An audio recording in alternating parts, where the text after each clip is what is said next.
So let's talk a little bit about how to set up your configuration settings in your community. From the Tools menu, select Community Manager. Go to the Settings drop-down menu and select Configuration to take you to the section where you can configure your community according to how you want it set up for your users. In this community configuration section, you can change things such as allowing users to have access to apps published by other communities, enable mentoring, being able to invite external mentors, allowing the portfolios to be visible between users. So students can see other students' portfolios, macro and micro credentials they've earned, badges on the platform, etc. You can enable badging, turning it on and off. You can hide the coaching tile if a learner is unassigned a coach. And you can enable training groups. If you have questions about training groups and the use cases for training groups, please contact our Fidelis team and we can help you get training groups set up for it.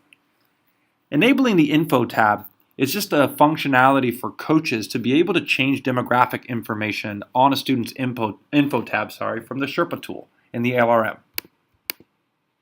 Mentor configuration is just a way for you to set up mentoring. You can have users participate by default, meaning any user that gets invited into a system is participating in mentoring by default and can become a mentor or a mentee. The mentoring privacy acknowledgement statement can be edited and customized to represent your program. This can reflect the kind of disclaimer you want to make about becoming a mentor or becoming a mentee, outlining expectations so that they understand the program and what they're getting themselves involved in. Limiting the amount of mentees or mentors can be a way for you to figure out ideally how many mentees you feel each mentor should have or how many number of mentors each mentee should have. Mentor learning apps and mentee learning apps are ways for you to just identify specific apps to the mentor or mentee experience. For example, if you create an app on becoming a great mentor, you can add this app here so that any mentor that comes into your system and wants to become a mentor has to take that app as soon as they sign on. For mentees, it's the same way. Having apps around being a good mentee and understanding the mentor-mentee relationship could improve that mentoring experience and the mentee experience on the platform. Email configuration is just a way for you to customize the emails that are being sent out by your system. So any system automated email is going to have a from, reply, and send email address, and you can customize those addresses here.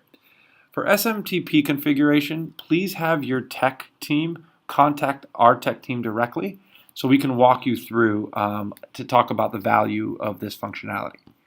The quick link section is very important as it provides you the opportunity to give your users links to resources and websites that can support their learning experience. By adding websites here or links to resources using this link box here, by identifying the URL, labeling it accordingly, and then clicking Save, what you're doing is anytime a user now signs into the platform, they will see these links at the bottom right-hand corner of the page underneath the calendar. So you can already start to think about putting your program homepage here, any other resources that you think your learners should have access to or that they could find useful throughout their learning experience.